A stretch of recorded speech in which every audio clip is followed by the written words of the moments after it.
Large intestine 6 is located in the thumb side of your forearm. To locate large intestine 6, locate the point of your wrist that is in line with your thumb.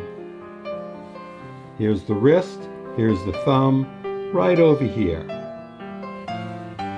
Now find the point that is the width of 4 fingers above that. Right here. Push in to find a point that is sensitive, sore, tender, or painful. That is large intestine 6. Activate this point by rubbing the ear quickly 5 times.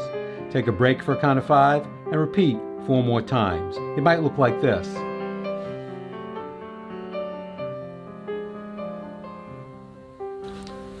Or if you have an acupressure instrument called a SHIN, it might look like this.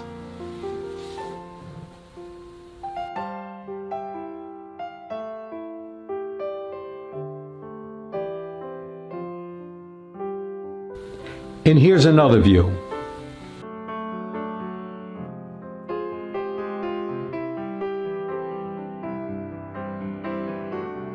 Now find and activate large intestine 6 on your other arm.